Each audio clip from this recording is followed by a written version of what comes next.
Richard Cabral was once a hardcore member of an East LA gang, and his story is truly, truly inspiring because he made it out of the depths, out of the war zones of East LA, and onto the stages of Broadway and Hollywood. I want to share his story with you because I think we can all learn something from his story, and if he can do it, you can absolutely do it as well. So we're going to take a look at this really interesting interview that he did with John Bernthal. And if you recognize John from anywhere, he's from The Wolf of Wall Street. He actually plays the drug dealer. And these two somehow met. And so John is going to be interviewing Richard. And go ahead and like and subscribe.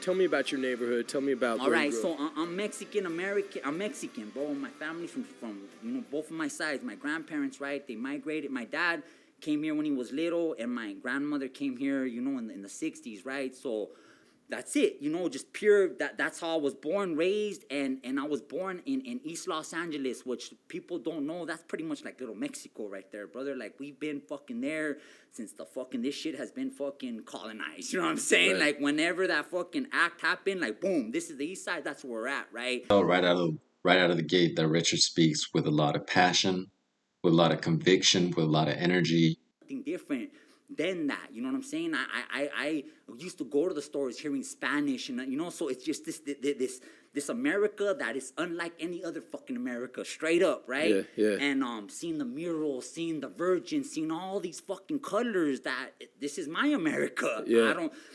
But also with these communities, it's a broken community, right? How so?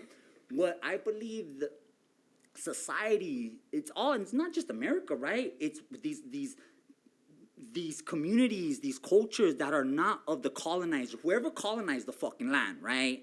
But if you are not of that, they put you in a place and shit just happens. And so for me, it's East LA, right? To me, it's ghetto, it's the poverty, and that's what it is. But could you feel that? I mean, as a youngster, You could don't you feel that right, shit, bro. Right. You don't feel that shit because, again, tone. you think that's the norm, Right, right? right. This is what it is, right? Right, But right. then when you fully start understanding the fucking sickness of communities, right? When you start understanding that, like, what the fuck? Why all the men in my family have been to prison?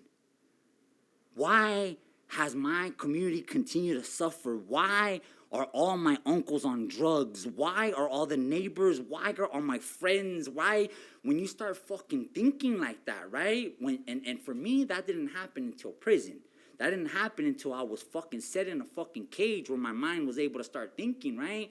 But yeah, bro, that's the reality. A broken childhood, broken community, and my family has been involved in gangs since the 1970s. What specifically? What gang were you guys in? So my family's from one of the oldest gangs probably in the United States. It's the projects of V&E, called the Estrada Courts. It's actually where Will I Am came out of, right? Wow. Too, right? He was one of the few African Americans on that side back then, and so it's the projects. And so what the projects were originally was in the 1940s, when all those World War II vets were coming out, they put these housing projects in the big cities, right? So one of them was the Estrada Courts, right? So How big would you say? Like, how many people are living there, roughly? Thousands, bro. Thousands, right? And So it's almost like a mini city within. Right.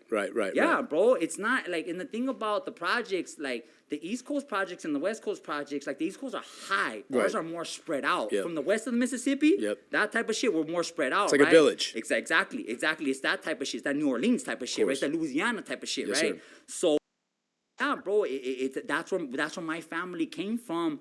And then I wouldn't be directly involved in that gang, but I am, we would just continue, the What do you mean? continuation.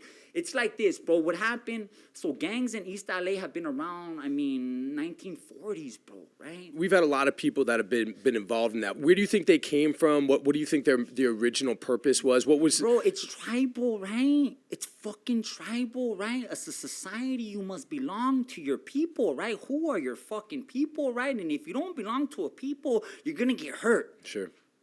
Something's gonna happen to you, right? If you don't get with your crew, bro, that's just what it is, right? And what do you think back in the 40s? Did you hear any stories about how that originated? What were the risks? Who was coming to hurt you? So I only could link in from direct source, right? And so in East LA, in Boyle Heights, you have these beautiful murals, right? And a fucking of people playing of football, you know what I'm saying, of our culture and shit, right? But in my mind, when I grew up, none of that shit existed, right? So I asked my uncle, right? Hey, tío, hey, how? Because some of those murals say like 1979, 1983, 19 whatever, bro. And I was like, hey, tío, how was it back then? And he stopped and he was like, it was cool. It was cool back then. It was different back then. And then I was like, well, what the fuck happened? And we broke it down, bro, that shit shifted when crack hit. Mm-hmm. Like a lot of cities. But like Los Angeles specifically, right? East Los Angeles specifically, that's what, you know, my uncle said that before that shit hit, yeah, you had fucking, you know, doing a little heroin, you know what I'm saying? Downer shit, you know, a little acid, a little fucking drink, you know, a little, but when crack hit, bro, like it just took the soul. I do like the way Richard uses his hands and arms to kind of just move. You can tell that, he was part of that gang life because many of his movements, the way he moves his arms, do kind do signify that gang culture. So you can tell he's about it. You can tell he lived that life. He's not facilitating a life that, he saw from a third person point of view. He was that first person shooter. And it's true, man. I mean, a lot of cities, Los Angeles included, changed when the crack epidemic hit the streets. I mean, Los Angeles, New York, Miami, all the big cities experienced this drastic change in violence. And, once the money came in, the guns came out. So Richard was a product of that. He was a product of his environment. He was a gang member from East LA, and a lot of places in East LA are still at war. So he's telling his story right now. It took the soul, bro. Like, cause I'm from the 90s, bro. I started gangbanging in the mid 90s, bro. Like, by that time, teenagers were knocking each other down for no respect, no fucking party. It was pure murder, you know? That was it, bro. That was it. Coming out of junior high, blah, blah, blah, blah, blah. 13 years old. What the fuck? Like, this was it, bro. So, like, it didn't, like, all I know was different, you know, good or bad. Everything had its shit, right? But when motherfuckers, when women are selling their children, right? When fucking, you know, when these horrendous, horrific things that have never existed before crack and the methamphetamine came in, you know, that completely destroyed these communities. And that's what I entered. That's 100% true. I mean, growing up in the 90s, growing up in LA, here in the city, gangs were everywhere.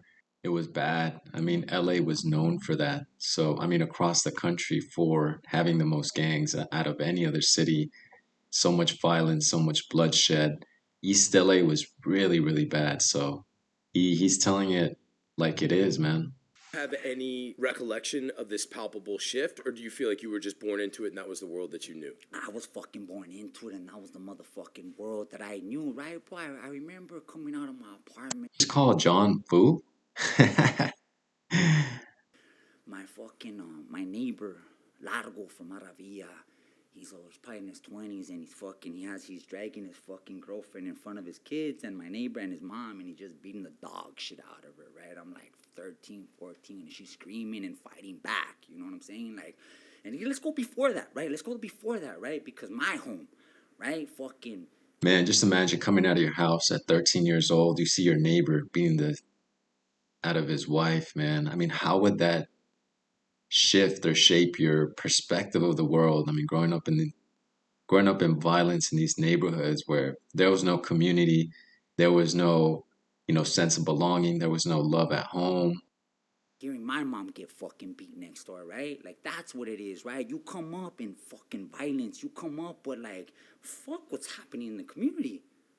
Fuck the community. What the fuck is happening in your fucking home? Who's beating your mom?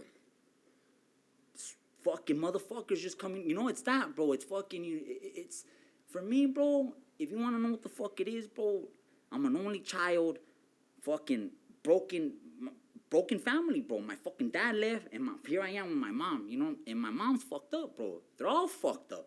All fucking ghettos are fucked up. People that stay in that mentality, yeah, they want to get out, bro. But if you're there, you're fucking fucked up, right? So my mom fucking does her thing, right? Fuck it, right? So here I am, bro, fucking 2 years old, fucking, you know what I'm saying? Like, fucking mom loves more motherfuckers. Mom loves these motherfuckers more than me. Do you remember how that felt as a child? Bro, Did you feel that as a child? Bro, that's why you hit the streets. That's why. That's why you hit the streets. That's why these young kids hit the streets. No love at home. No home. No community. No sense of belonging. Kids need love. Richard just said it right there. That's why he hit the streets at such a young age. He didn't have a home. That's why, again, it's important to have a stable home. I mean, I know I'm a realtor and everything, but besides that, I'm talking about just in general, just have a roof over your head and have a mom or dad that cares for you. That makes such a huge difference in a child's life. I mean, he says it right there. And look at how, his fists are clenched. Like he's saying this with conviction, with passion. He knows that he wasn't loved at home, and it frustrates him, especially being a young kid. I mean, you build up all this anger, all this resentment, and it has to be taken out. You're supposed to fucking love me and you don't love me? Well, fuck it, I'm gonna get this love, baby. Fuck it, ma. This is what it is, right? Those fucking, I used to be on those streets fucking running so tough, bro. I used to look forward to the days I used to get busted, because at least I have a warm-ass cot. At least I knew where I was gonna fucking sleep at. I didn't, you know what I'm saying? Like, bro, fuck it, This is what it is, bro. There ain't no fucking, you're crying for help, boy. Nobody coming. Nobody comes, bro. Yeah, bro, I wish somebody would have fucking came. Nobody fucking came. And nobody came from all them fucking kids that were housed in jail to me, bro. I was institutionalized when I was 13 years old till I was 25. I was in a fucking cage till I was 13, till I was 25, not all together, but you know what I'm saying, bro? Like, Man, you could tell that struck a chord with Richard. I mean, it hurts, man. These kids are hurt. Why do you think they hit the streets? Because they're hurt. They're hurting inside. And what he means by he was institutionalized from 13 to 25, not altogether. He wasn't in jail from the age of 13 to 25 years old. What he means is that he was in a mental cage, not a physical cage. A mental cage being that gang life. That's what institutionalized him. He was in a mental prison from 13 years old to 25 years old. Nobody came for these kids, He has a right, he has a right to be angry. I mean, think about it. yeah, bro. Yeah, that shit's better than fucking being on those streets and being in a fucking home that ain't got no love, bro.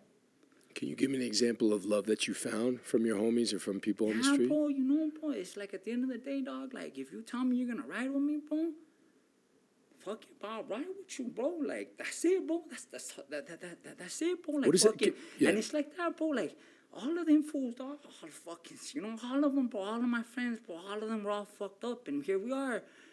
Fuck it, dog. At least we're gonna be fucked up together, right? Fuck it. And that's it, bro. You fucking, and you form this fucking bond, bro, that is unbreakable, because at the end of the day, we're all little warriors. We're all little men that we're not mentored the right way, bro. This fire in us has to be fucking dealt with, But if nowhere to deal with it, you're gonna fucking you max out, in whatever way. And that's 100% true, man. I mean, as young men, we have this fire in us. We have this passion. We have this energy. And again, he said, if it's not directed in the right direction, it's gonna come out either negative or positive. I mean, but the point is, it has to come out. And I can 100% agree with Richard on this one. I mean, it's true. We have that fire in us. Being little warriors, it's there, man. And it has to come out. It has to be dealt with, like you said. 100% true, man. It's that love, and then that's it. That's it. You can't break that shit, right? Motherfuckers are dying out there, bro. Fucking my boy dies. My boy's getting life. My best friend got life at 15. Sammy Espinosa got life at 15. So it was that, you know, bro. And yeah, and then by the time you're 15, your mind shifts, bro. Like, fuck. This is it. You know, I'm growing up in jail. My friends are getting life and motherfuckers are getting smoked. Let's roll. Let's roll. Let's do this shit, you know? And I could tell you, it wasn't until fucking I fought a life sentence. I shot a man in East LA, and they were trying to give me 35 years to life, bro. I was 20 years old, and that one got me. That one fucked me up. How so? That one shifted me because, like, you just see all your life, 19 years, like, fuck. My son was like 1, and then you're just like, it's just like, fuck, like, this is what it is, you know? Boom, you have a 35-year life to fucking, you have sentence on you, you know? And then you just fucking, you're just thinking about life, bro. You know, that whole year I sat in the LA County jail. I sat in the LA County jail for 11 months, bro. Fucking 35, so I kept on hearing me playing my fucking mind. 35 years to life, how old am I gonna be? You know, and that shifts you, bro, changes you. Yeah. It's done, you know, and fucking, through the grace of God, bro, fucking, I remember the week before, 2 weeks before trial, right? Fucking, because, so what happened, bro, is that on pre-trial, this fool said that I was there, but he said I didn't shoot him. So that was enough to send me to trial, but it wasn't enough to fucking, it wasn't an open shut case, right? Like, we're gonna have a trial, right? But it was enough to convict me for gang association. They had enough to convict me for gang association. Were you pleading not guilty? I fucking pled not guilty, bro. Fuck yeah, I did, bro. Because so this is what happened, bro. Boom, boom, boom, boom. We got fucking 19 years old, bro. You wanna walk you through the night? Please. All right, fucking. I'm with the boys. My son's like 1, bro, and like, and it's that, bro. Like, those are my friends, right? Like, I know that I need to do good, but like, those are my friends, and like, it just becomes one of those nights. We're drinking, right? We're drinking, and I don't give. It wasn't the alcohol. It influenced it, of course, right? And that kind of changed my whole view of alcohol after, right? We're at the Commerce Casino. Fucking all the boys are there, and we hit the hood, and fucking and it's me and my homeboy. It's me and Demon, and fucking we're striking up, we're hitting up the hood, right? And I remember I had that burner on me, in my back pocket. Mm-hmm. It was crazy. I didn't never used to carry guns at that time, right? But for some reason, fucking hell, put that motherfucker right here, right? And then and Demon gets off.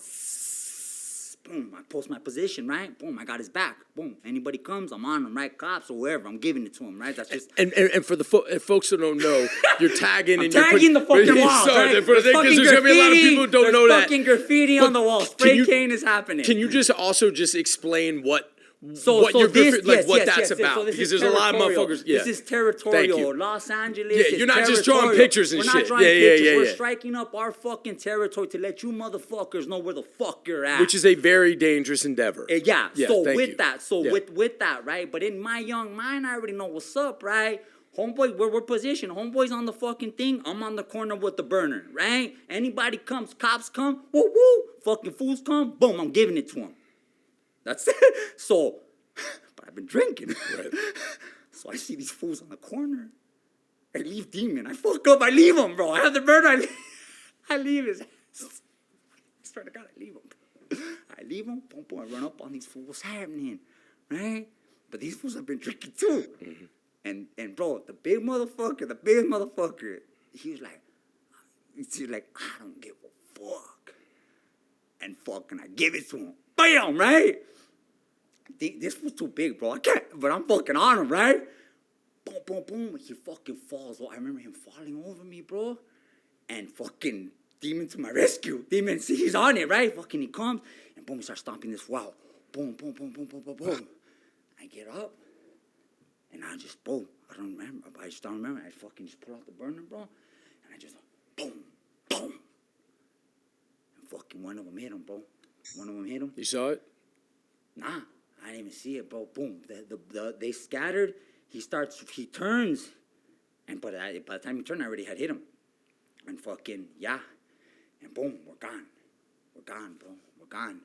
We're gone, and fucking the next day they already knew because the fucking the tags up there. Yeah. Bro, they go to 6-pack, boop, Demon, boom, boom, boom, boom, boom, right there, boom. They go, oh fucking, I remember that morning, bro. The next morning, I'm an electrician at the time, right? And I'm getting ready for work, and I get a call, and it's my homeboy termite.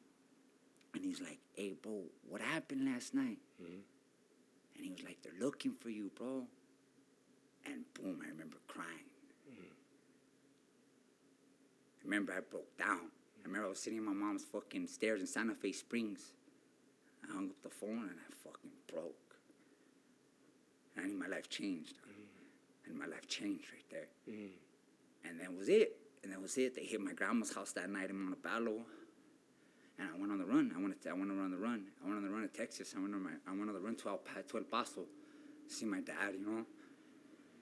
And then Can you walk me through that, going on the run? Like what's your emotional state running? they're just like, demon fucking, we hit it. Demon fucking goals. They start hitting houses, bro. They start hitting the homies' houses looking for us, right?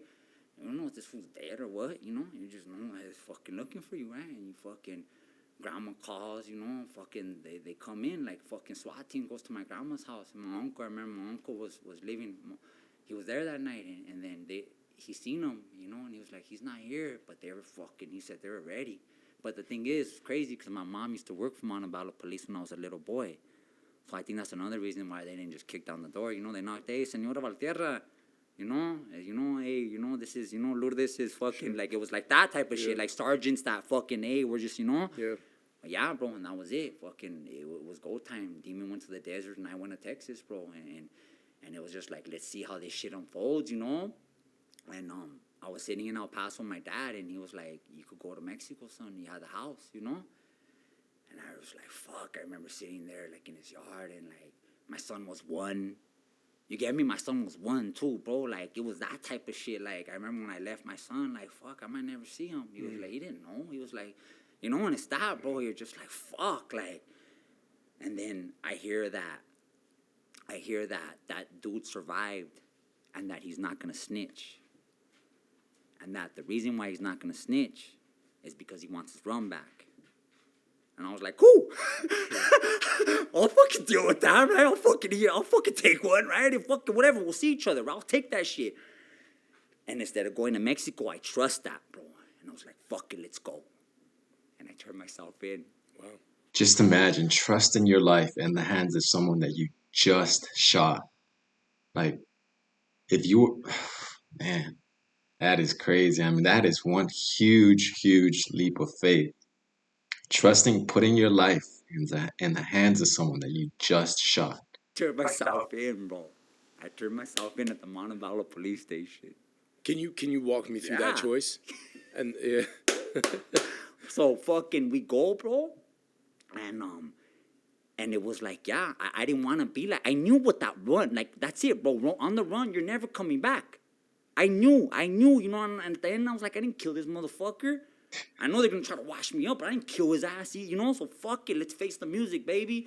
Because it was that, like, fuck it. Like, here, this is what my life is, right? Let's face this shit. I went to the county jail on my 18th birthday, so I already had fucking, you know, county jail experience. And what they say about the LA County Jail, that if you could survive the LA County Jail, you could survive any fucking prison in the United States. Do you agree with that? Fuck yeah. Fuck yeah, bro. I like how he says "fuck yeah" with so much conviction. Bro, it's dark. The dungeons, bro, right? So, I don't know if this shit's gonna make it or what, but I don't have no money, bro. I'm fucking, so the only way to make money in the county jail is to sell fucking dope, right? I need, you know, like, if I don't got no money, my mom ain't gonna send me shit, my girl ain't gonna send me shit. So yeah, bro, that fucking, that starts off my the trials, and bro, yeah, and then 11 months in the county jail, and then, so the week before I go to trial, the judge, she tells me, Mr. Cabral, I know you want to go to trial, but we have an offer for 13 years.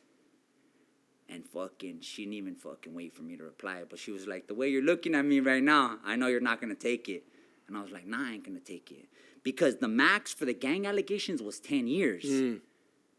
The attempted murder was 25. So I knew I could beat the attempted murder. And if they could only max me out for 10 years. You knew he wasn't going to snitch. So on the pre-trial, bro, on the fucking pre-trial, right? So it's the fucking big thing. He comes, bro. He comes. And he gets up there, bro. And it's the big question. Is Richard Cabral, is the man that shot you right here, is he here today? And he looked at me. And he said, no. He said, no, bro. You know, so it was like, but they were still trying to push this shit. You get me? What do you think his motivation was for saying? Because he wanted to his bring run it to you. back. He wanted to his do run it back. himself. Yeah, cool. So I knew. You have any idea at this point? Do you know who this guy is? Do you know what his? Do you know anything about him? Have you asked about him? Do you care? Bro. I mean, you You're know, like, bro, whatever? like real shit. Like when you're on the streets, bro, and you're active, shit happens. You know, and like even shit that's happened to me, shit that's happened to my you know, like it comes with the territory, you know, and I'm not saying that, like I'm not. It's that, bro. You know what I'm saying? Like it is what it is, bro. You know, and I don't have an issue with it. But if he had an issue, that's kind of on him. You know, I wouldn't do it. You know, I'm sorry that shit happened like that, bro. Like straight up, would I do that shit again? Fuck no, right? Was it a right reason? Fuck no, wasn't a right reason, right? But it's done, bro. You know. But this is what happens when you're in the fucking. You know, I understand that, but I don't know if he has the same understanding of that. So yeah, that's kind of how it wrapped up. You know, yeah, the day before trial, they offered me 5 years. The day before trial, they offered me 5 years, bro. Wow. It's jury selection. They offered me 5 years, and so I get 2 years for the great bodily injury. They slap another 2 years for the fucking gang association, and they put 1 more year because I got busted with weed in the LA County jail. Oh, really? Is that true? Really? How did you get busted? And how did that happen? Motherfucker, hell yeah, baby. How did that happen? Bro, you can't stop this shit, bro. Yeah. Bro. So what happened, right? So, bro, it was crazy as fuck, bro. Fucking crazy as fuck, bro. We're at East Max, bro. Bro, a fucking sheriff gets popped for bringing dope to the homies. Uh-huh. I'm not involved, bro. I'm not even politicking, bro. I'm reaping the rewards, right? Yeah. I'm a Southerner, bro. I'm gonna get tripped off, bro. I'm a Southerner, right? So fucking, bro, we have so much meth in the fucking dorm, bro. East Max, motherfuckers. This is where bro, we have so much meth. Bro, we literally have fucking street knives. We have street knives in jail. Like, it's scary, bro. But I'm like, my team has it. So I'm like, we're good. Yeah. You motherfuckers gotta worry about it, right? Yeah. So, bro, everybody, bro, it's crazy, bro. Like, bro, there's so much fucking heroin and so much, bro. I'm walking down and there's little 19-year-olds and everybody's fighting life. That's the thing about this time, bro. It's so crazy because the guys that are fighting life, LA County Jail, bro, from 18 to 25, that's the majority. There's hundreds of us, blacks and Mexicans, bro, all fighting life, bro. And I didn't kill nobody. Right. I didn't kill nobody, bro. You get what I'm saying? I'm not saying that my crime isn't worth fucking justice, but like, bro, we're all fucking. So anyhow, bro, fucking, this fool gets high the night before, and he's the thing about methamphetamine, it fucks you up, bro. But in jail, we say your skeletons come out. Right? Because all those secrets that you have, they come out, bro. And in the gangster world, we don't play for fucking, you can't. So if there's little things in the meth, boom, bro, this motherfucker we're in a 130, it's a dorm of 130 people, right? He fucking runs, they're gonna kill me, some crazy shit, right, bro? And then everybody knows by this time, like, sometimes it happens, oh, there's another one, there he goes, right? And he fucking starts, they're trying to kill me, some crazy shit, bro, right? Fucking, so, whatever, right, it's fine. So, we go to sleep, right? But in the morning, like, everybody that's running there, like, we gotta just be on our shit, right? Hey, so I'm up early. We call it the gallo, right? Hey, bro, can you get the morning shift? Yeah, I got the morning shift, bro. I'm up at 5 a.m. doing my burpees. And so he's like, can you hold this shit? I'm like, bro, I got that shit, bro. He gives me the knife and he gives me the weed, right? And I was like, yeah, go ahead, do your thing, bro. I got this shit, right? Fucking, and sure enough, bro, like, I remember, it's up, boom, boom, boom, boom, boom, boom. Like an hour, and then you just hear them kick. And when the boys come, the boys come. Yeah. Boom! Get the fuck! Boom! Shit. I'm like, oh fuck! Yeah. I'm running to my. So I got them ready to go. So what does that mean? That all right? These things are about to go up your ass, right? So you got to make sure the shit's lubricated. Right. If the shit goes down. So I got them wrapped up. Boom, boom, boom, boom. I got them wrapped up in the fucking fingers, all that, and then I got them in another bag in the lotion bag. Right? So they're sitting in your lotion bag. They're sitting in the lotion bag, right? Wrapped up, ready to go. They fucking come. I was like, fuck? I'm running to my fucking bed, bro. I make my bunk entrance, bro, because I gotta fucking drop low, right? And fucking I was like, I got the weed and I got the knife. Which one is more important? Got me the knife. Gotta be the knife. Yeah. Johnson? Yeah. Exactly. Yeah. Right. It's the knife, right? Yeah. Fucking, bro, he's coming with a big Bertha, bro. These are the, bro, these, you know those big, those Yeah. motherfuckers just, boom, those Yeah. knock you, bro. Yeah. Fuck, those things kill people, bro. Absolutely. I don't know if they're the spray ones, bro, but he's coming, bro. And he's like, get the fuck, everybody get the fuck down. And there's only a few of us And up. he knows it's a race between him and you getting it up your. I mean, that's hey, what that's I swear that's to it. God, Yeah, this shit, yeah. bro. He fucking comes, bro.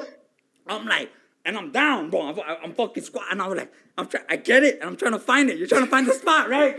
Gotta find it. And then he's coming like, get the fuck down. He's like, get on your bunks. And I was like, fuck you, right? Yeah, and I find the spot, and I just go, Wow. wow. Oh fuck, bro. Fuck, bro. Making sure that you got the right end going up first. You ain't forget to get in there, right? Yeah. Bro, he comes down. He knows, bro. He knows because by the time he catches me, because I come from the front. I'm taking on my hand, and he's like, he has something in his ass, right? He has something in his ass. He fucking, and yeah, I did, right? But he fucking takes me to the gate, and he was like, yeah, something, boom, I'm first one, bro. I'm the first, yeah. Boom, I get slammed on the gate, and I'm like, fuck you, that shit's, or you ain't getting that shit. You ain't getting that shit, motherfuckers. And the more I'm walking, that shit's going on, right? Right? And fucking, but I have the weed, and then fucking boom, boom, boom, boom. And he gets it. He's like, what is this? Oregano? Yeah. Like, that's oregano. Yeah. I'm cooking, bro. And he took me to the hole, right? Yeah. But that's the only reason why that saved me, that I got caught for the weed instead of the knife. Wow. So that's how I got the extra year. Extra year. Yeah. But when you get that sentence, And then I go to court, right? Now I'm in Santa Clarita court. I'm like, what the fuck am I doing in Santa Clarita, right? Richard got court. Fucking Santa Clarita. I'm from LA, motherfuckers. Yeah. So I go, and then they're like, all right, fucking, what's the charge? I don't even know the charge. Fucking having controlled substance in a fucking jail facility, whatever. Yeah. Do you plea bargain? What do they give me? A 1 year? I'm like, fuck it, I'm fighting 35. Throw that shit on, baby. Yeah. So you come down with that 5-year sentence. Ultimately, what's your mindset around that? I mean, is that like fuck. I'm at CCB court, bro. CCB court is Charles Manson, fucking the Menendez. Everybody came out. I'm in the legend, LA, the fucking all the Hollywood. I'm there, bro. You know, and everybody knows that court from the outside, from all these big cases. But I know it from the inside, from the dungeons. Where there's thousands of us coming from the LA County jail bus. Fucking just seeing all of them, bro, all young, going to trial. And they'll come back. Gave me 50 years, dog. Gave me 80. Gave me 30. I took a deal for 25, homie. At least I'm getting out, you know? So this becomes your norm, bro. Your norm. And I tell you, I remember it, bro. I didn't even want to tell anybody how much time I got. Wow. I felt guilty, you know. I felt guilty because these fools. I mean, I remember he was I think Stomper from B&E, right? But he was from another side. He was 19, but I remember him fucking. We would be in these cages, right? The holding tanks, and like we would be sleeping on each other sometimes. I remember that he stepped on my he used my thigh as his pillow, right? And fucking remember, 19, bro, give him 55 years, you know? And so it was that, bro. When I got those 5 years, I was just grateful, bro. I was blessed. I knew that because I could have easily got those 35. when you saw?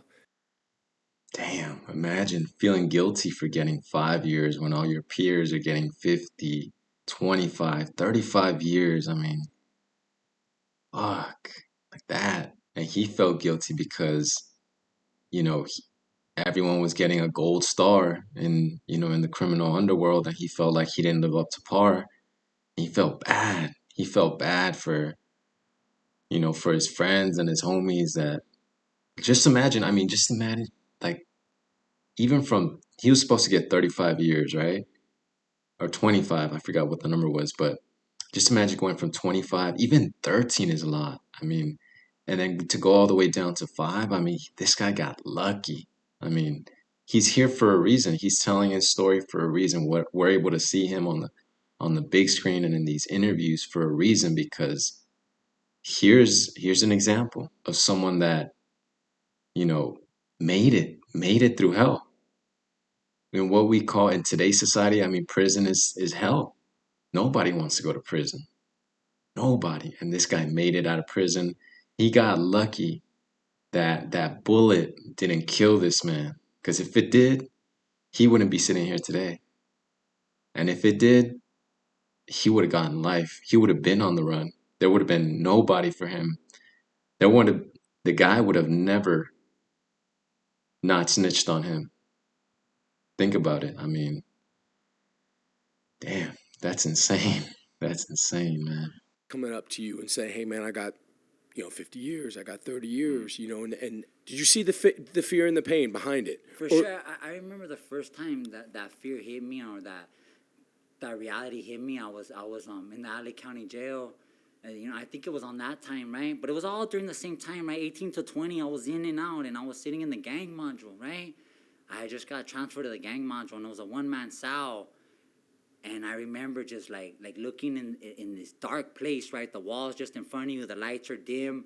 And I remember people are getting fucking stabbed. I remember this dude walked by my cell, and he was no good, right? And my neighbor fucking stuck. He was with the sheriff walking. It was crazy, bro. The sheriff was walking him from court, and fucking my neighbor stuck his fucking arm out the thing and sliced his face with a razor. When you say he was no good, can you explain what that means? So in our political system of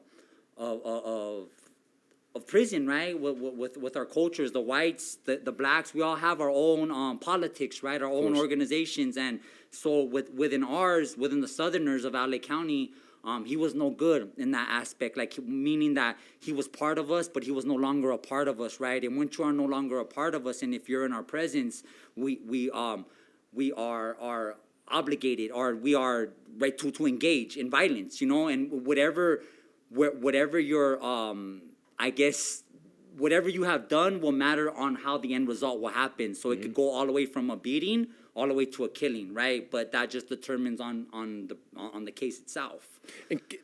And can you explain? Because I think that there's probably a lot of people who questions. They just have no idea what this world is. What this world is. Let's and go. This understanding of like when you're in that situation, can you explain the walls? I mean, literally that are around you, the rules, like politics. I don't think people understand what politics don't understand are. the politics, right? Because the politics are not set in prisons. The politics come from your neighborhood, right? So whatever you do inside will affect you outside. And whatever you love. Affect outside will affect you inside, right? And affect the people that you love. If the people that you love are associated, but which most likely they're going to be, because it's your family, right? And this is generational trauma that we're talking about. So your fucking family's more than likely going to be involved in the gangs.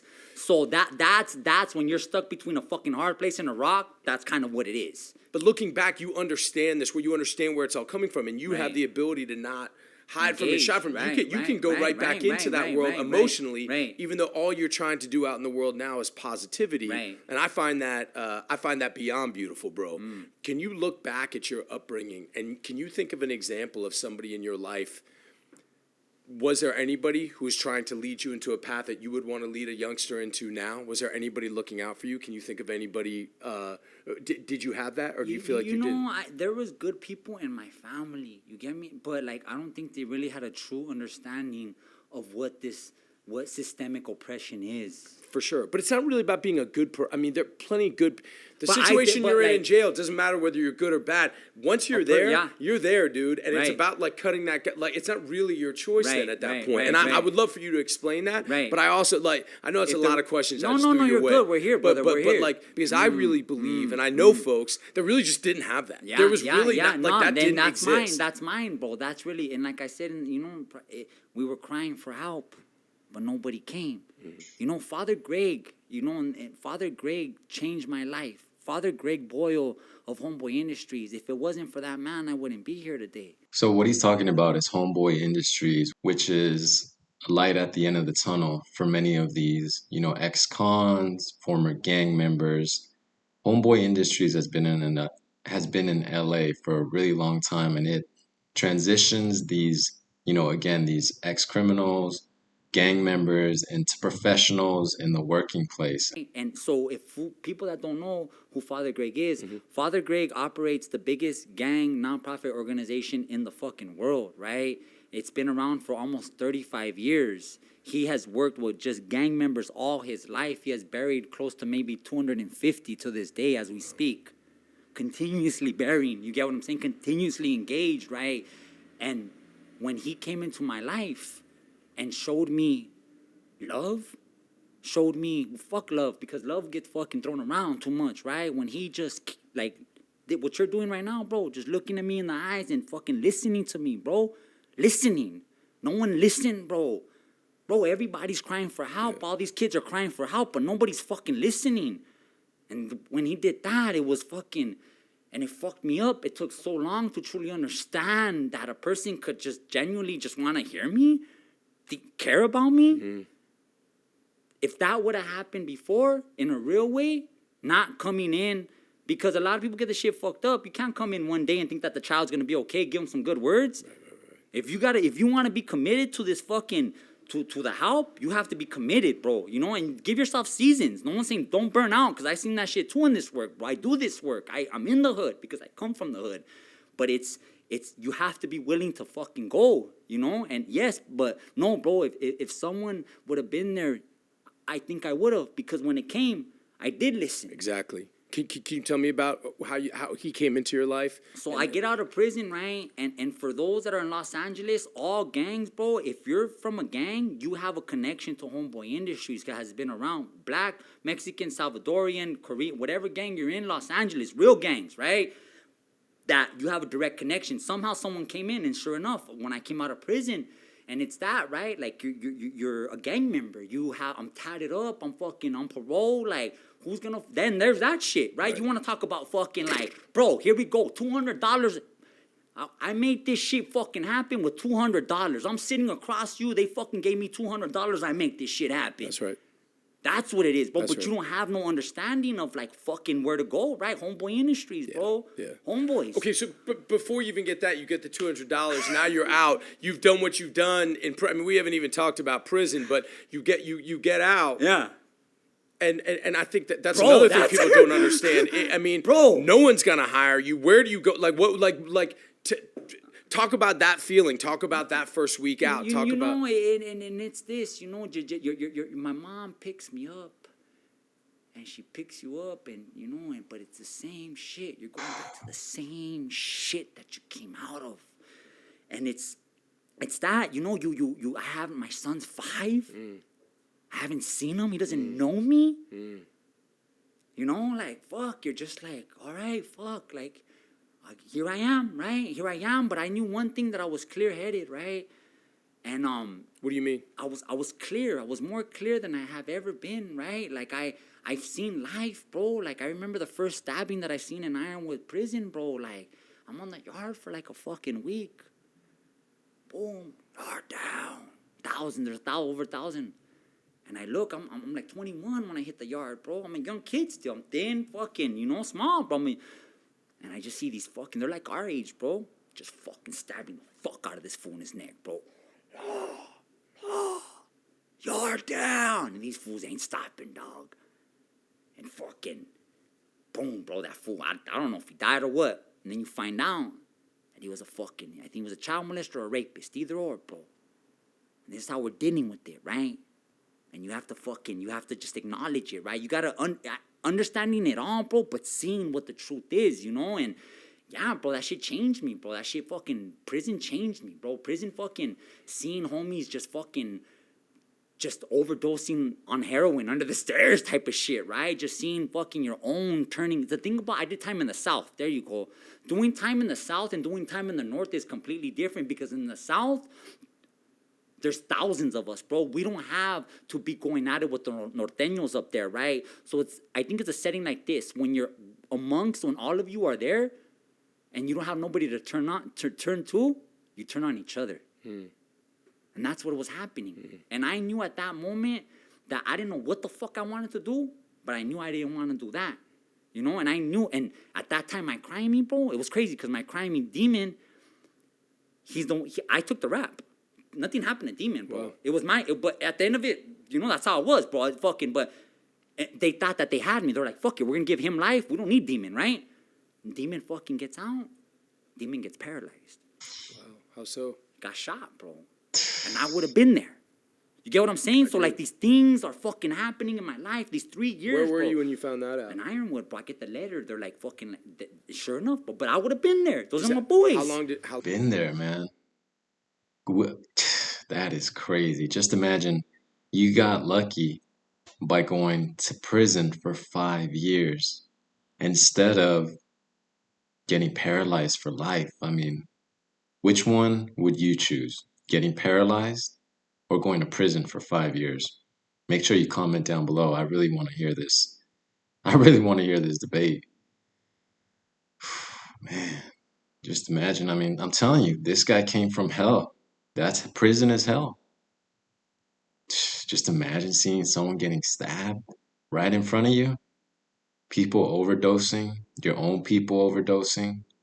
And then I want to make this point too real quick because in the South, you know, there's the Southerners and the North, like for example, in Pelican Bay, Folsom, there's Southerners versus Northerners. So which is pretty much two different criminal organizations going at it. All Latino, all Hispanic, but again, the North and the South, they don't get along, just like in India. So I've heard. Is that immediate? Do you make that connection immediately? I would have Immediately, been bro. there. Immediately. And I is make it that gratitude? connection. What's the feeling? It's gratitude, but because I love these motherfuckers, it's also like, Hey. fuck, dog, like, would that have happened? You know, could I have saved them? You know? Just part of you say, "Fuck, man, you don't need to be doing this. You're out there. You don't need to be doing this." Or do you not? You're not there yet. At that time, bro, because even right now, bro, I cherish every single relationship I had with my you know, and I'm still in contact with my boys. course. That's so. It's like, yeah, I know. Now I know what positions I should, you know, because it's that, bro. I'm like, bro, I don't live like that no more, right? So if you're living like that, that shit's gonna happen to you, right? I'm not living like that. But if I'm there with you, you know, but yeah, bro, it's these things that just fucking, bro. My fucking, remember my best friend, Sammy Espinosa, that got life. Yeah. I'm like 8 months out, bro. A new bus. So every time a new bus comes, hits the yard, we always, hey, what homies are here, right? Making sure whoever's, hey, we got a couple East Siders. So in prison, it's very specific like that. It's not just about the county. It's specific of your area. Of course. East Side, right? Where's the East Side car at, right? We got a couple new East Siders. And boom, sure enough, Sammy Espinosa. Wow. He just came down from Pelican Bay. Wow. He either came down from the Bay or from Folsom. But he has already been down 15 years. So it's like, yeah, bro, and fucking, yeah, it was a trip because he told me how that shit went down. And he pretty much tells me, like, if things would have been different, he wasn't supposed to get life, bro. Sammy wasn't supposed to get life. That's pretty much what happened, bro. So What do you mean Sammy wasn't supposed to get life? because so what happened, bro, in the case is that he shot this fool, and his mom was in front of him, right? It was a whole thing, right? Homeboy had a gun though too, but when the whole ordeal happened, another gang member comes and takes the gun. So the self-defense shit is gone. Gone. Life. Do you think in your experience, man, and this is something, you know, you asked me in the beginning, like, why, you know, what was this show about? Like, why do I do this in the first place? There's so many people, bro, who just get thrown in, and so many people's lives just, that's it. And, you know, there's people who engage, there's people who have done things they're ashamed of. There are people who have not followed the rules and have should have learned lessons and kept on going, but they get this opportunity, they get this chance, they get, you know, when I was young, I got in a lot of trouble, but I had people around me to look out for me, and I've always there's been a great deal of shame about how the disparity in fairness and the real shakes that we get in this fucking world. Just this notion of so many people like your friend Sammy that had they had a legal team, had they had this, like so many people, their lives are just thrown away, and the hope is just fucking pulled out. Yeah. What percentage of the people are there? Not that they didn't make mistakes, not that they didn't do things wrong, but everybody. It's not justice. It's not justice. Yeah, talk about justice. Talk about that. Yeah, I just want to make a point real quick. So to John's point, I mean, if Richard or any of his friends had the financial backing that, say, for example, John had or one of his friends had, they wouldn't be thrown in jail like pigs to slaughter, you know? No offense, but you get the point. And man, I mean, it just makes you think like, you know, the different socioeconomic factors that go into, you know, this kid, his life is thrown away, and this other kid, okay, well, he has money, he can get saved, you know, for example. I mean, everybody, bro. It's then you got those cases, right? Righteous intentional murders, right? That all, like that. That's what it is, right? Like, yeah, like you have to face your consequences for that type of shit. But like, yeah, bro, that's the overall, like that everybody I fucking know, right? Like, no one got a fair chance like that, I believe, because no one was papered up, bro. You have to have a fucking proper legal defense. You need to have a little bit fucking cash in your pocket, bro. The hood ain't got no cash in their pocket, so you're fucking dealing with a public defender. I'm grateful of my state appointed. I want to find that motherfucker. I can't find this one. Yeah. My state appointed, bro. Yeah. Palafi, bro. Boom. Where the Palafi? I'm trying. Hey, but bro, I was blessed because mine was a high profile case that I was able to get a state appointed. You get what I'm saying? I do. So yeah, bro, it's that. Yeah, I believe that's When you look at Sammy and you look at the situation you're in, I mean, when you hear that that's the situation, I mean, does any part of you, I mean, do you recognize that injustice? Does that make you want to take ownership of the opportunity that you feel like you have? For sure. And that's why I do what I do, bro. That's why people that don't know about that, like, they trip out that I'm, like, bro, I never left. You get what I'm saying? Like, how I have to, bro. I'm that person. We are that people, right? Sure. Whoever, yeah, bro. Yeah. It's a certain obligation, but I understand that this is, it heals. You get what I'm saying? Like, I've done it all, bro. I thought I was the savior type of shit, right? Why me? Why me, right? Fuck, like everybody, bro. But it doesn't work like that either, bro. You could walk to the fucking horse, the horse to water, but you can't have him drink it, bro. Drink it, yeah. Type of shit, So it's also that, but it's deep, bro, and it's systemic, and it's in the fucking, it's in these communities like that, and it's a hard thing to fucking combat, but I believe what I am doing is definitely, Talk again about Father Boyle. Is it Father Boyle? Father Greg, yeah, Father Greg, Greg, yeah, yeah. Father Boyle, yeah. Yeah. I left maybe like 10 years ago. That's where acting came, bro. That's where my first acting job came out of. Southland.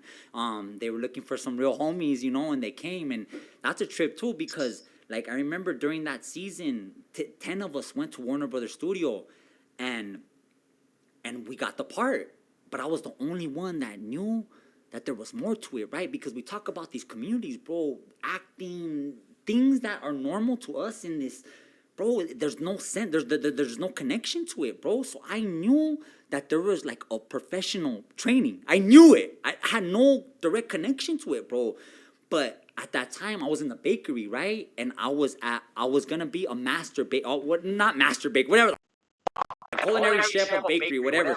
They were paying for me to go to school, right? That's the thing about homeboys. So whatever your thing is, it's not just about a job, right? They help you in whatever you think your shit is. You know what I'm saying? You want to be a DP, you want to be a cameraman. Right. We'll help you to fucking, it's not just about the job, bro. But where are you at this point mentally? Have you decided, are you done with the gangs? Are you done with, are you saying like, No, hey, look, bro, I'm not going to live a life bro, of crime anymore? I come out respected now.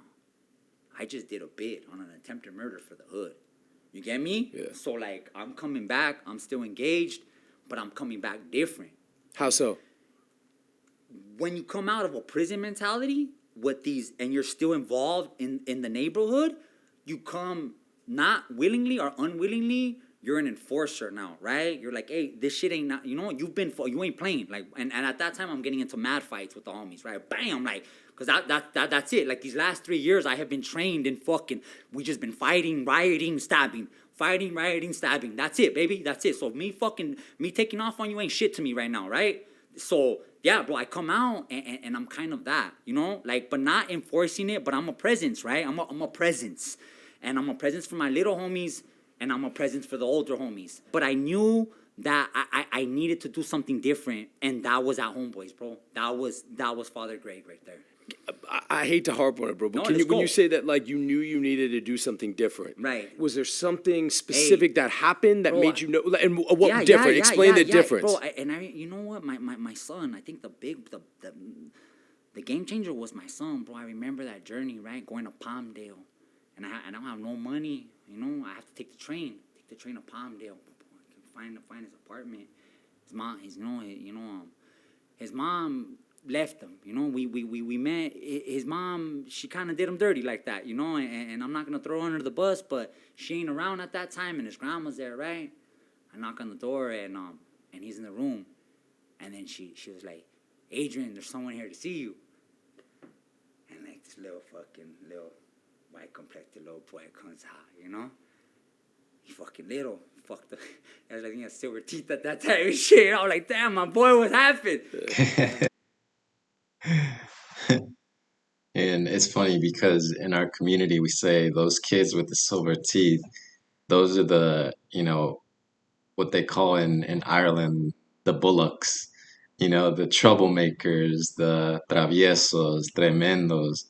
It's a funny joke in our community. It's hilarious, but it's not true. I mean, it's not true, man. It's funny. It's funny though. G.I. Joe. I remember he fucking, like, he just hands it to me, you know? He's like, that's your dad. And then it was that, bro, you know? You're just like, fuck, like, I changed you, dog. You're like, fuck, like my dad wasn't there, and here you are, like, you know, you love me and shit, but like, I gotta fix this shit, son. You know, I'm sorry, so I didn't, you know, I didn't know, but you just feel these emotions, you know, and I think that was the motherfucker right there, bro. Like, and I didn't know what I was gonna do, but I knew that I had to fucking be there, you know, because my dad left, bro. My dad left to fucking Texas, you know, like, and not having your dad makes a fucking difference, bro, you know? Not having your mom makes a fucking difference, but not having your fucking dad makes a difference, bro. When you say you knew then that you needed to be there, what did be there mean? What did that encompass? You know, bro, and like my mind could only grasp what it could grasp at that time. I knew that I couldn't leave you. That I wasn't gonna leave you, that I was gonna Hell yeah. And that's it. That's how I'm gonna take you to McDonald's. All I got is enough money for McDonald's, my son, but I'm gonna take you. That's it, bro. We overthink this shit. Fucking class, fucking psychology, therapy. Just fucking be there for your children, you dumb fucks. Be there, love them, listen. It's not complicated, homie. Right? That's it right there. He said it himself. Love them. Pay attention to them. Give them your time. Give them your energy. It makes all the difference. Man, you guys are learning some real life lessons that you can apply in the future right here in this interview. Let's keep going. Yeah, bro. That's all I did, bro.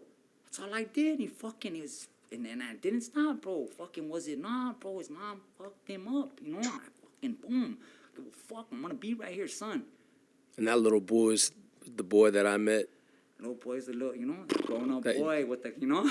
And I tell you what, man, that, you know, because we just, had this beautiful, artistic experience, man, where and I met that boy, and that's a loved boy, man. He loves his dad, and that's a solid young man. Yeah, bro, it was crazy. You did your job, bro.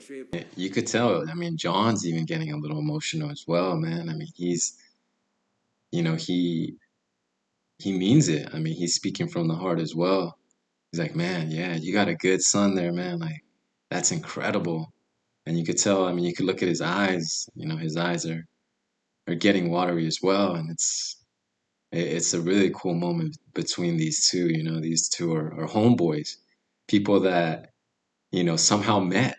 They weren't supposed to meet, The one was supposed to take a path here, the other one was supposed to take another path there. But somehow, some way they met. And real recognized real. No matter where you're at, no matter what industry you're from, whether you're in real estate or customer service or, working, you know, in a sweatshop. Real recognize real, and these two are some real motherfuckers, and they recognize each other, and that's dope, man. That's dope. When you find a friendship like that, you have to keep that and nourish that and nurture it too. So that's dope, man. For him to see, for Richard to be there for his son when his dad wasn't there makes a world of difference. And now John sees that and he understands his story and he's like, man, look at what you did to this kid. Like that's a love boy. Like that's some dope ass shit. That's really cool, man. That's what you call love right there. Story, right? Like that night, bro. Like fucking me and you made magic that night, bro. Like our whole team, and like fucking for my son to see us, like him come and experience that fucking premium theater, that premium gift of audience and fucking performers, And that night, his fucking best friend, his niece died. That night,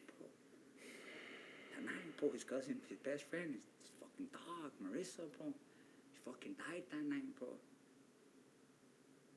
And fucking and it was bro. I walked in that room, bro.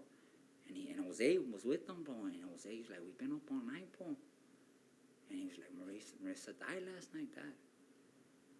And it was just like, fuck. And it was just like, boom, bro. Like, that was the one that took him. He never had nobody that close die, Like, that was his fucking best friend, bro. And it was like, this is goal time. This is goal time, right? All those trips, everything, this is goal time. What are you going to do, Rich? And I had to be there for him. I had to love him. I had to that was my niece, bro. Marissa was my niece, I fucking seen her like that. But I was like, it's not that time for you to fucking mourn. It's not that time for you to cry right now, Rich.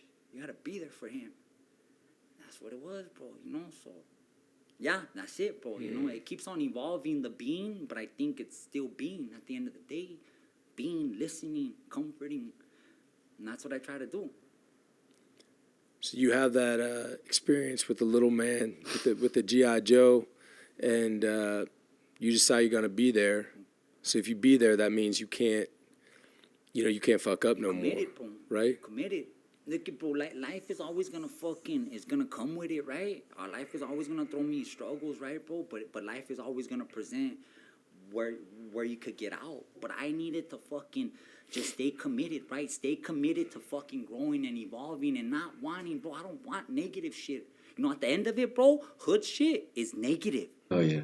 It's a low frequency, bro, and it's motherfuckers that are on some survival shit. You get them? So I knew that I didn't want that, and as long as I refocused my energy, the world kept on opening up to me, opening up to the fucking universe. I don't know what it is, universe, but whatever the fuck you want, show me, and I'll fucking and I'll run with it. That's it, bro. Talk to me about it's refocusing your energy, That's brother. Right. That's refocusing right. the motherfucker. That's all it is. But did it take, getting into being an artist? Fuck yeah, Can you bro. remember the Fuck first yeah, day bro. you tapped into something that Stephen really... Adley Gerges fucking... What the fuck was it? Den of Thieves. Flacco, bro. Yeah. Bro, that... When I tapped into the art, right? Because I believe as an artist, right, that it's a way to fucking get these emotions out, fucking understand these emotions in a real way, right? And when I read that fucking monologue from Flacco, and for people that don't know that monologue, it pretty much it's him explaining. So the play is, you remember that play? Of course. Fucking right. It's the scene where fucking they're all why shouldn't I die? Why shouldn't I die, and why should you die type of shit, right? And everybody's giving their fucking monologue of life. And so Flacco goes, and he starts off, but you think Flacco's a badass motherfucker, right? You just think he's a fucking dick. Yep. And in that monologue, he explains, if you would have grew up like me, and if you would have fucking faced and had to endure, what would you do type of shit, And like, I remember the second time I did it. I remember I went in, boom. I read it. My acting coach was like, let's do that shit one more time, Rich. But he knew it was coming, bro. He knew it was coming. And I remember I sat on that chair and I hit that fucking monologue, bro. And I fucking broke. Yeah. And remember I cried, bro. I cried, bro. I cried, bro. In that fucking, on that stage, bro. And something told me, like, because as a man born in these communities, when you cry, you try to shut that shit down. And like, I remember that day, I didn't. He was like, here it is, Rich. Like, just let it go. Let it go, Rich. And fuck yeah. And you're just there. You're gone, bro. You're gone. You're gone in the spirit world, right? That's right. Real motherfuckers don't know that shit. When you're in it, bro, we're in the spirit world. We're no longer here. And I remember just, we turn out the lights and fucking people are fucking just, it changes you, bro. It changes everybody when you experience something that was fucking real, and like, that was it, dog. Yeah. That was it. I was like, fuck it, I didn't know how to understand the process. I was all fucked up, but I knew something fucking was released. And that was it, bro. I said, I don't know what this acting shit's gonna be, but if I could keep on exercising this shit and keep on making money in this career, that's good enough for me. Fuck yeah. For somebody out there who's lost and is looking for something, I always say this, as much energy you got enough to search on TikTok and Instagram, motherfuckers, get your fucking energy and search over there. Yeah. It's an option, no? Yeah. Bro, like, you have a fucking, you have a choice these days. Yeah. Everybody does. Everybody has a fucking choice. That's right. Right? Right. No one fucking forced you to fucking stay in the fucking theater and do all that shit. I remember, I'm gonna tell you. So I was in Ironwood State Prison, right? And so they make you do these pre-release class, right? And they tell you about how to spend your money and stupid shit, right? Fucking what the governor, who gives a fuck what the governor says? I'm here because I'm motherfucker. Yeah. I'm not. I'm just but they make you watch this documentary, bro. And you know what documentary I watched, bro? I had no idea, and it fucked me up, and it's real. Danny Trejo's documentary. Wow. And you're seeing TV, you're seeing Con Air, you're seeing Machete, but you don't. There's no stories. Danny doesn't have unless you have access to fucking hear a story, you don't know, bro. And I didn't know. And then I hear he was in San Quentin. I was like, oh, this fool was me. That clicked, bro. And it was that, and I remember Suspect Entertainment had came out. Maxim Magazine. I don't remember if this Maxim Magazine had put out this article on Suspect Entertainment that were a group of homies during that time. And they were on training day when David Ayer was there. During that era, bro. They were all background homies. And the Danny Trejo, during that time, right before coming out of prison, it sparked that seed, bro. Wow. Straight up. Wow. Straight the fuck up. Wow. So when Southland came, bro, I was already going. I was like, it was like fucking Danny could do it. You got these fools doing it. It was that. But most motherfuckers do. They get into this thing and they come out here to LA and they're like, yo, a casting call. Hey, I want to be on TV. Hey, but the fact that you went in and you're fucking with Gerg, you're in acting class, you're going into theater. I mean, the first time you and I met was down in Shreveport, Louisiana. Talking about theater. Talking about theater, man. And you were just some dude. I'm like, who is this cat? You came up to me like, yo, bro. I mean, you were just in that one little scene and with me. And I'll never forget. I was telling my wife about it this morning. I'm like, baby, he came up to me, this young cat, he's all tatted up, and I'm doing my thing. He's like, yo, bro, go as hard as you fucking want to go. I'm like, yo, this is my kind of motherfucker, dude. And he's like, and then we did it once, and you were like, no, dude, for real, come hard. I'm like, this dude's about that life. And I remember I choked you up against the wall, and you were going back at him. I'm like, yo, I fuck with this dude. And you said, what do I do? Yeah. What do you think? And I was like, theater, bro. That's it, bro. But you did this, that, bro. It's that's so rare. Bro, it's like this, though. When I was in the shit, bro, I maxed out. I always want, bro, the gang module. What people don't know about the gang module now, county jail, it's where they put, the fucking, the worst of the worst of the worst, the high-ranking Southern offenders, right, bro? In there, bro, it's separate. You're militant, bro. But it was crazy because I wanted to be there. In my mind, I always want to fucking max out. Where's the max in this, baby? I'm going to find that shit. And then I'll make my fucking... Then I could tell you what this shit is. But if you don't go hard, you're never going to find out. That was the main thing, bro. I knew I had to max out.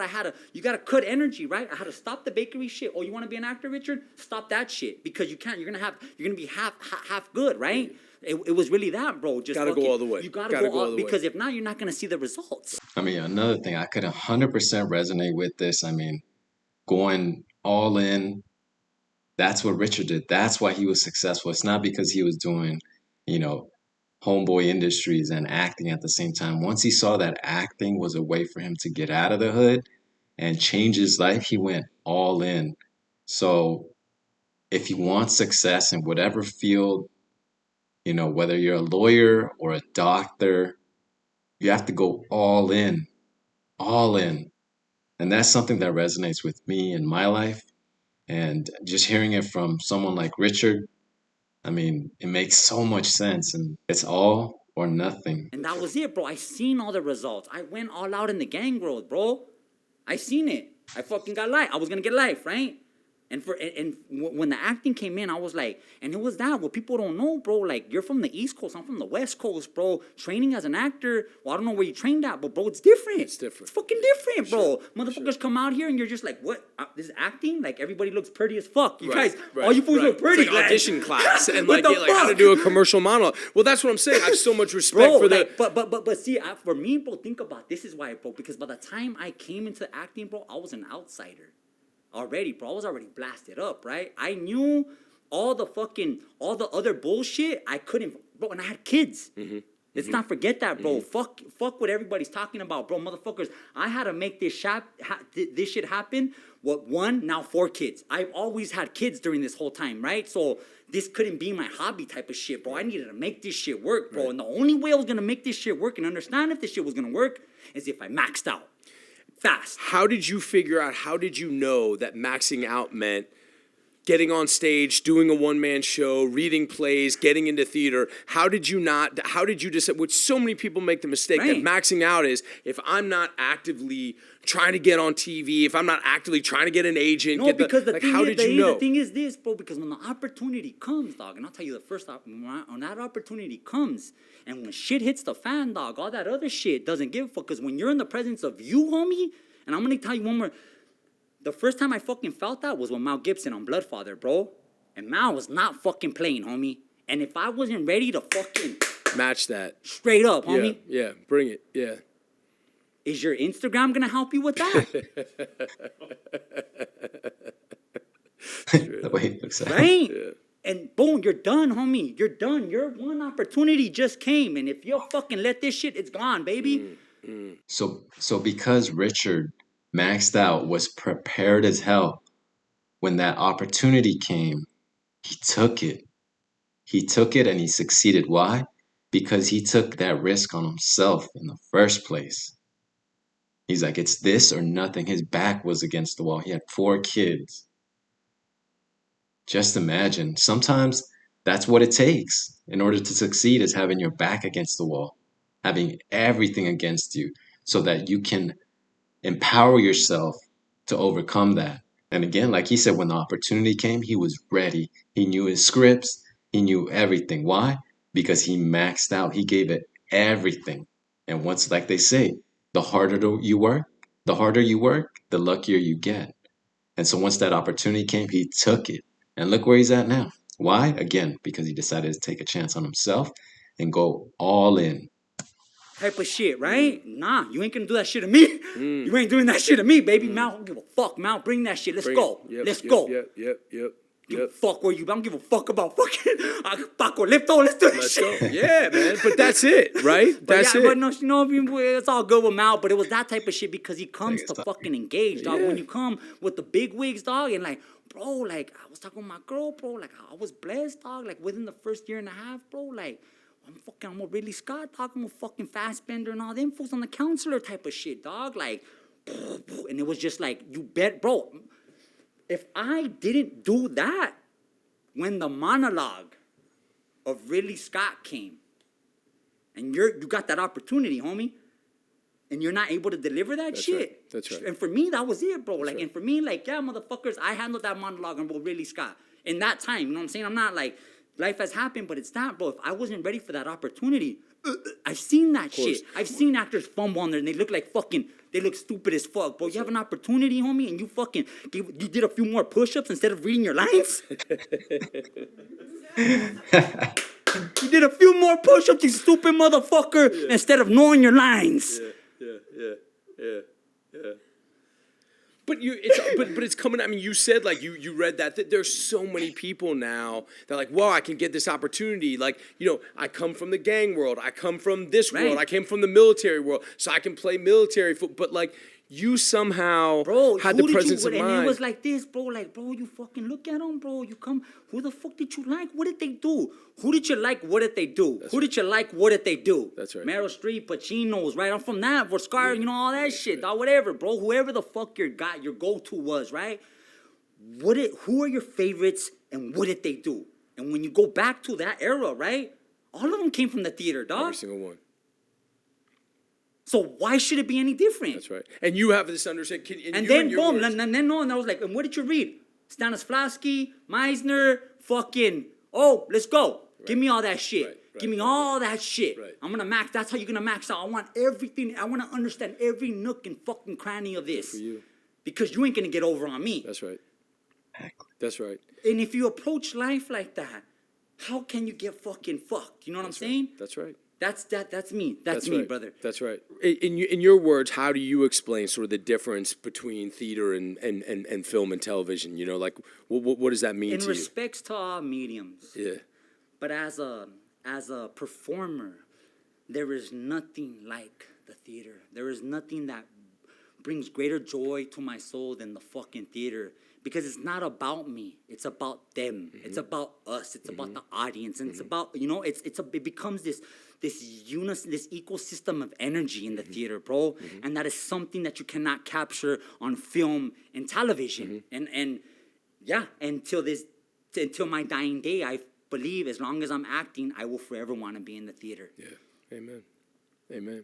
Can you tell me, just if you could, you talked about it a little bit, but again, I really, I was really taken with your relationship with your son, man. I loved spending time with him, and I hate that he had that tragedy, later on in that night.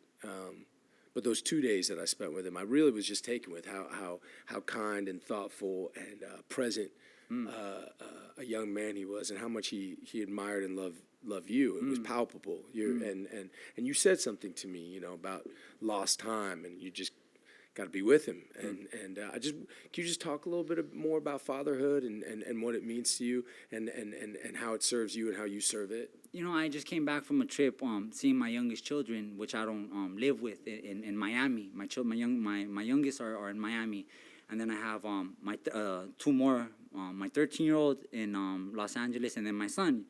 And there's 3 moms, right? And I say that because every child and every mom is a different situation. You get me? But the main thing is never letting them know that I stopped, that I'm not gonna stop loving them, that I'm not gonna stop being there. They could be fucking 10 miles away, they could be fucking 3,000 miles away. But at the end of the day, as long as you're fucking there, and it's that, like, the challenges between Adrian, between Bella, between Damiano and Flaca, I call her, are completely different. Mm-hmm. But I think the heart of it is just being there for them in that personal way, and being patient and understanding, you get me? And understanding, too, that children are medicine, bro. Children give our life. Children give us fucking happiness, right? Like, looking at my child on the beach, and he has this fucking stick. He's like, I'm going to plant a tree right here. Like, he's so committed, bro. And, like, they're so pure, bro. And we were that. We were pure. You get me? Yeah. But the life has fucked us up and made us fucking think and see things, And it's that, bro. Just cherishing those moments. And that's kind of how I try to approach, all my children. Yeah. What do you want to do? Where I'm at, bro, I think I've over a decade of being in the industry, right, in film and television, and truly understanding that film and television is not the craft of acting, right? And it doesn't give me that thing that I talked to you about in the theater. And if I'm not receiving that feeling in the theater or whatever that is in a real way, then this thing could kill my joy, right? I don't want the joy of acting to be killed, bro, because of the industry. Can you give me an example of when you've smelt that? My last show was Time to Go. things change, right? And I felt that it was done, bro. After the joy is gone, right? For whatever reasons, whether it's money, whether it's power, when things start getting in front of the story, it is time to fucking go. For me, right? I don't give a fuck what showrunner, what fucking director, what star. It's time to fucking go. That there should be no reason to treat people unjustly. There should be no reason to fucking to feel that you're power, that you could do whatever the fuck you want on a show. That should never happen. And I can't speak on the behalf of everybody, but I could speak on the behalf of me. That when that happens, it's time to fucking go. Do you feel that I get what you're saying about the theater, and I'm with you 100%. Right. There is a pulverization of hierarchy in the theater. Yeah. Also, every job, there's no such thing as a small role. Right. The audience is just as important as the people on stage. It is a group. It is a collection. It is a collective. Right. I understand that once you get into just in terms of the economics of how film and television are made, that it can be poisoned quickly. Right. Look at, bro, we love the craft of acting, bro. What does it do? Why? What the fuck does this thing do, right? I believe that it has the power to not only heal myself, but it has the power to heal the audience, right? Or not even heal them, right? But at least open their fucking mind. Connect, reach them, man. You go through something. But by the time you get it on fucking film and television, bro, it has so tainted. Executives have pissed all over it, right? The essence of what that fucking true story is gone, right? Why? Because we need a sexy scene. Or we need a little fucking whatever, right? Whatever to fucking, to make it more spicy to fucking Hollywood and sexy to net, whatever fucking station you're is. It's that, bro. It's and I'm tired, bro. I'm tired. You get me? Like right now, I'm reinventing myself, bro. I have started my coffee company, and this shit's fucking going off right now, bro. And I feel What's your coffee company called? Tepito Coffee Company, bro. And we got our first brick and mortar in the city of Pasadena in Colorado. Tepito Coffee Company off Colorado in Pasadena. I'm going to check that out. I'm going to do a review. Make sure you add me on Instagram and TikTok as I'm going to post there. Once again, my TikTok is Charlie Recinos, one word, CharlieRecinos. And my Instagram is charlie.recinos, Recinos. I'll go ahead and post those down. I'll go ahead and post my social media down below. So make sure you follow me on there. And make sure you look out for that review because I'm going to check that out as soon as possible. El Tepito Coffee Company, Pasadena. Why I say this, bro, that it's one of the greatest moments of my life right now, bro, because I've been giving to others. Now I'm giving to myself. Beautiful. I don't want any of your energy. I've given all my energy, and I've seen what you guys do to my energy. I seen when I put my heart and soul, I see how you guys fucking feel about that.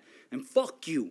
Fuck you for not respecting my heart and soul. Fuck you for not respecting that I fucking fasted for fucking 6 months. My body, I fucking lost weight, deprived myself, right? And if you don't respect it, fuck you. I'm done, baby. This is all me right here. I want all my energy for myself now. And what can I create? I don't know. But I'm about to find out. I'm about to fucking find out, right? Because if I could create all this out of prison with $200, what can I fucking do?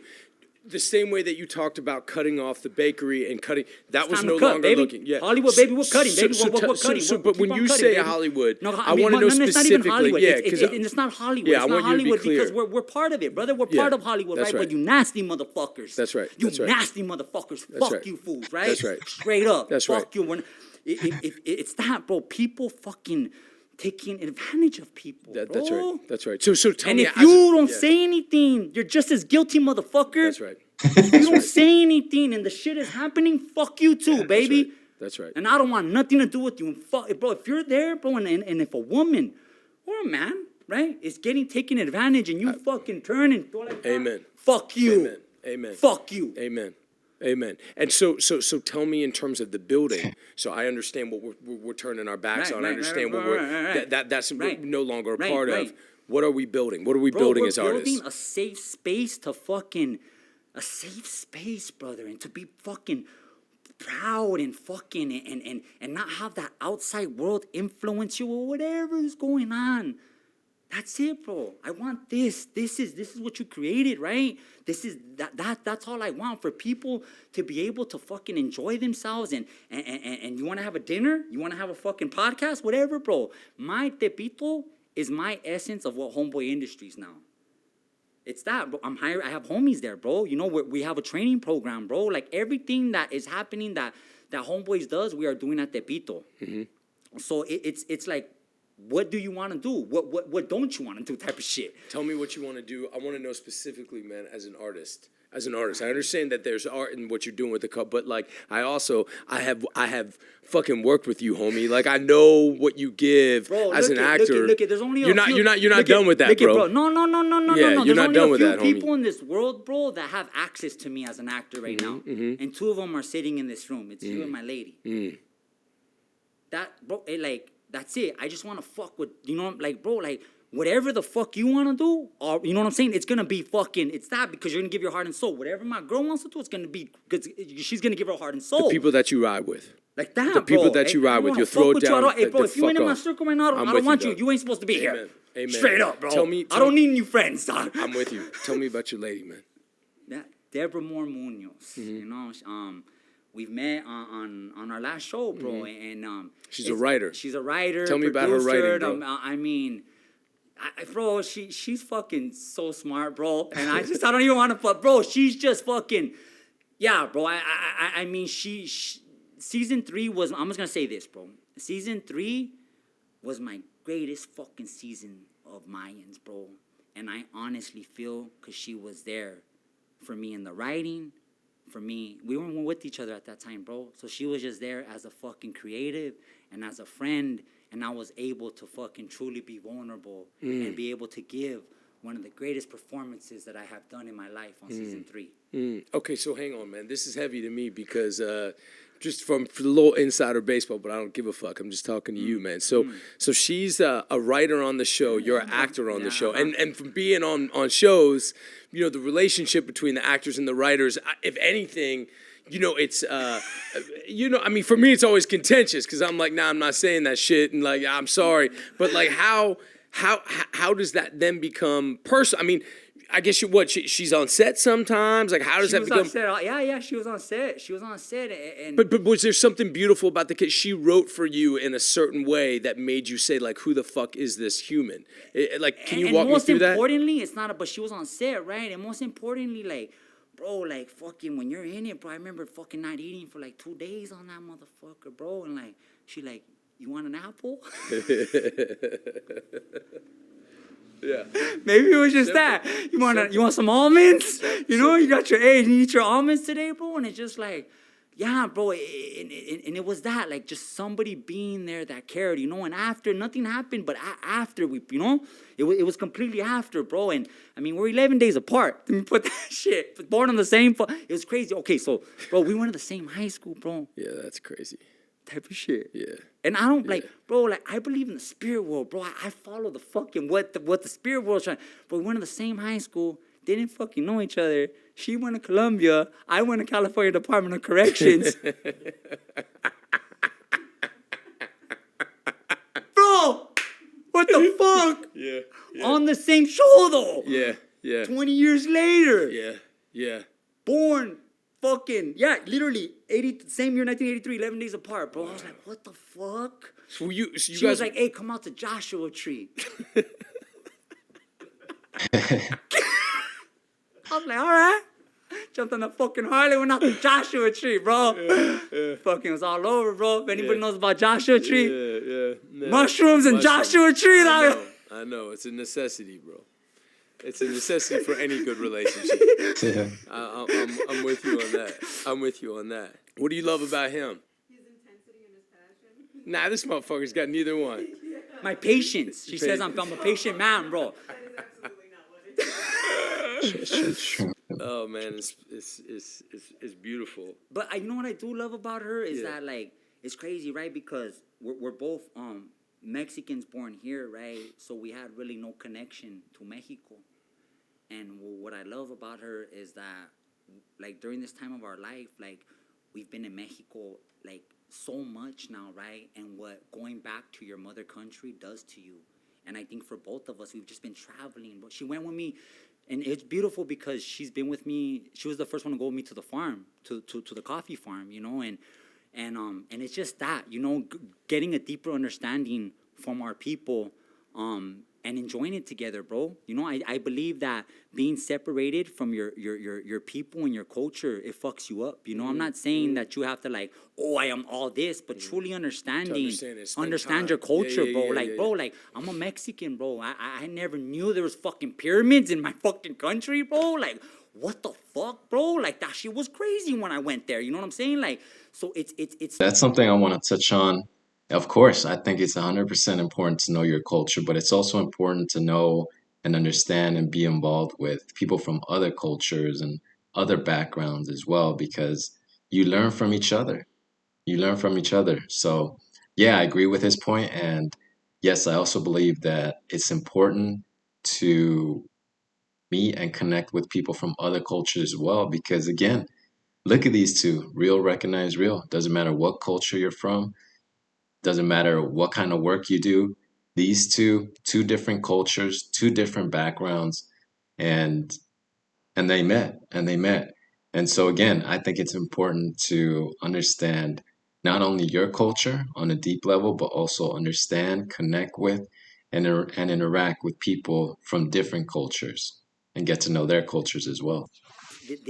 this separation that has been for all cultures, European cultures too, bro. Like, you're not just an American, bro. You're fucking, there's this huge thing. And like, that has been a huge, my spirituality, bro, my reconnecting to who the fuck I am has been a huge influence in who I am today. Beautiful. Beautiful.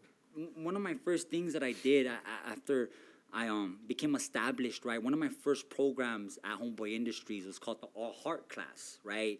Where it was a free, I trained whoever wanted to come, bro. I just fucking like, whoever comes and fucking we'll do scenes. And I'm going to walk you what a scene is. And it would be I remember my first exercises, bro, where I would just be like, get on the stage and talk. And I would just be like, well, tell me about that. What happened? And when people start talking, you could see what they want to talk about. Right. Give me a little bit of that. Give me a little bit of that, right? And before you know it, they're crying, bro. You know, and not because of me. I didn't do shit. Yeah. And you just and boom, we're just there. We're all quiet. We're all honoring them. Changes, bro. Completely changed. I have Benjamin Levy, right? He was one of the guys that I mentored, right? And to see him, you know, as a series regular now, you know, and just to see and some of them became stand-up comedians, you know what I'm saying? Some of them went back to their job, but it didn't matter, but they left with something that they didn't have. And what was that? It was a space to express. You get me? And like, that's it. Like, we have held on to these dark secrets or these things that have happened to us. And if you keep them in, yeah, but if you let them out, shit changes. Yeah. And I believe that's what art does, especially on this side. Yeah, man. I appreciate you coming and doing this, man. Of course. And it's a real honor, man. And I love that you and I have reconnected, and I don't know, man. There's a lot more to come, man. And I consider it a blessing. I'm proud to be your friend, you, man. Thank you, Yeah. I love, brother. Yeah, I love you, bro. Thank you for doing this, man.